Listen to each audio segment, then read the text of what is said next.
Hey guys, it's Brandon, creator of Happily Dressed, a fashion blog dedicated to self-acceptance, self-confidence, and self-sufficiency, and welcome back to the channel. So today I am trying something for the first time. As you can tell from the title, I am attempting to make a button-up, and the only reason I say attempting and I'm not throwing this into the how-to category is because I messed up. I've already made the button-up. It's actually at home, so I'm gonna have to insert a clip of it. But basically, a few things went wrong, so I am walking you through my first attempt at making a button-up so you don't make the same mistakes I did. So I'm using the Simplicity pattern 9157.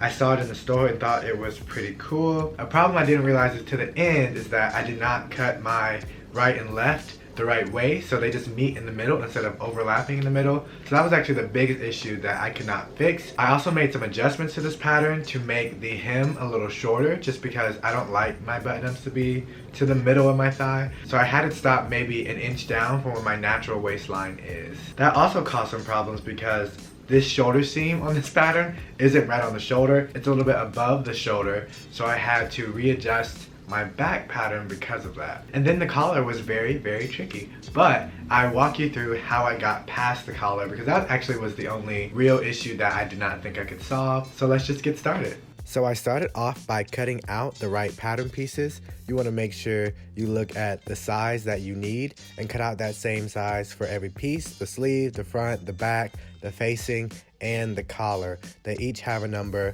that's supposed to match up. Mine was 36. Next, I went ahead and laid the pattern pieces out on my fabric. The instructions give you ways to lay out your pattern pieces so that way you can do it the most efficiently without much leftover fabric. But because mine was a print that was pretty specific, I went ahead and separated how I cut everything out. Here is my fabric. I loved it. It was thrifted, so it cost me literally less than $1, and it had a cute little Christmas depiction on it. After that, I went ahead and marked all the special marks, so cut out my little V's, and I should have dotted my circles, which I did not do, but I will do later on in this video. But yeah, you want to cut into where you're supposed to, your markings, but not further than the seam allowance. After that, I went ahead and cut out my inner facing for both front facings and also the collar.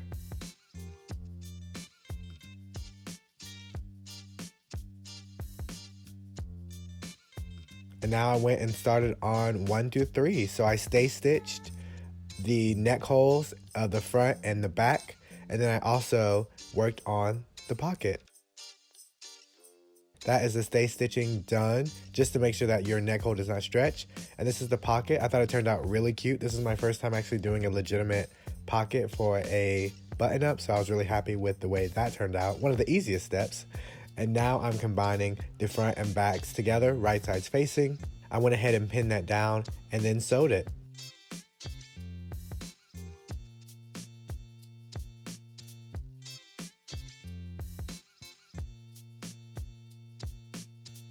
After that was done, I moved on to the sleeve, reading the instructions. It's really cool that once you have your markings, you're able to just match those up from the sleeve to the front and backs of your shirt and pin accordingly so you know everything is even. I really do like that aspect of store-bought patterns, and then I took it to the sewing machine.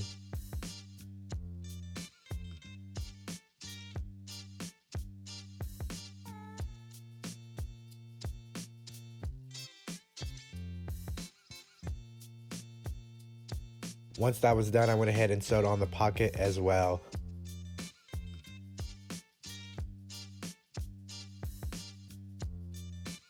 And here is what this bad boy is looking like with one sleeve on, and we got the pocket. This is also the next day, but we were making progress, which excited me. So I moved on to the next sleeve and pinned that down by matching the markings, making sure it was even, and then took it to the sewing machine. And as you can see too, I'm pulling in the middle of both sandwich fabrics to make sure that I don't have any unnecessary pleats or catching anything by accident. And then I went and took that seam to the iron, like I did with all my seams previously, and then also serged it once it was done.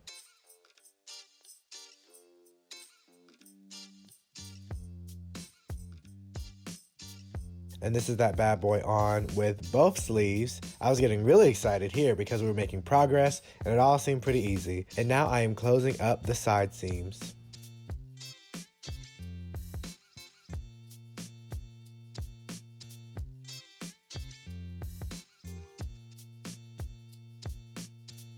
This is what that bad boy looks like with finished armholes. And then I went ahead and took it, just like before, to the ironing board and ironed out my seams, pressed them out nice and good, and then I took that to the serger as well.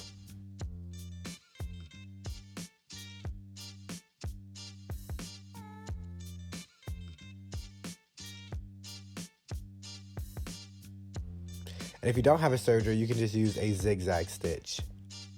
Now we moved on to the dreaded part of the collar and the front facings. So I started off by ironing down my inner facing onto my collar and my front facings, and then followed the collar instructions by cutting in a dip that actually had to be so much bigger than that. And then once that was done, I went ahead and put the front and back of the collar right sides facing to each other and sewed all the way around, stopping at the gap that I cut out. But once I did that, I cut all the excess seam allowance so the collar could lay flat once I turned it inside out or right sides out and pressed it.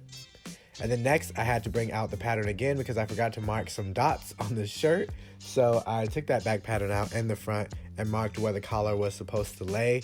And this was the tricky part for me because I could not figure out what they were telling me, but basically once I pinned the facing on as well and the collar, I found where the collar was supposed to meet at the shoulder seam. And I also realized that the collar had to be wedged in between the front facing and the front of the garment, so that way when I sew at the seam allowance of the front facing and the collar, I was able to sandwich part of the collar in, so when you flipped it right sides out, you wouldn't be able to see it and it'd be attached. And that sounds very complicated, but you'll just see as I work what I mean, hopefully. So once I figured that out, I went ahead and actually prepared my front facings because I was just pinning to figure out what the heck the collar was saying. So I serged it and also cut it so that way it stretched more. And then I pinned it all down and got it ready to go to the sewing machine.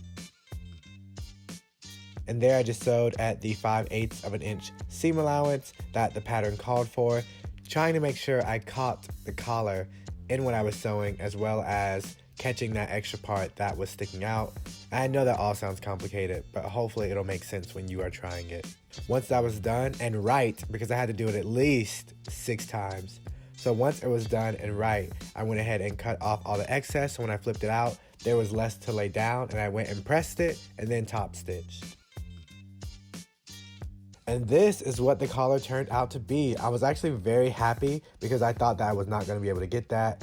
But if you look at the inside, it was a little crazy up by the neck, but the facing looked good, which I was happy about. And then I just had to hem the sleeves and hem the bottom. To hem, I'm using a process that I see with Wendy do all the time. And basically at my longest stitch length, I am folding it in once and sewing down the hem where I serged. And then once that's done, I'm moving to a smaller stitch width and then folding that in one more time and for real stitching that down to become the permanent hem. So basically for the shoulder seams and the bottom, I flipped over once, sewed at basically a basting stitch, however long you can get, and then I folded that over one more time and sewed at a real stitch length of like 3.5 to hem it all. And here is the finished piece. I was satisfied with the length and the fit. I just wish I constructed it better with less issues, so there were still some snags. So I definitely want to retry this.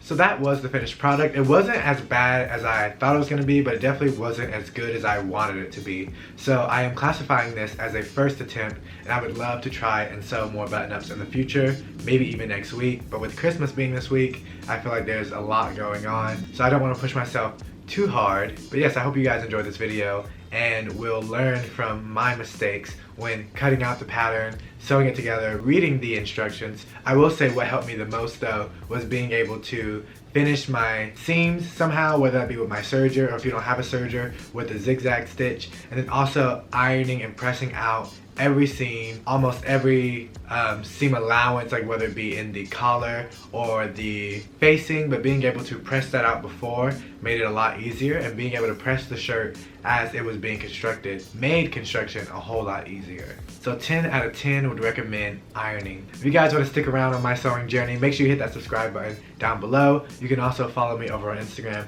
at happilydressed, and I will see you guys in my next video. See you guys later.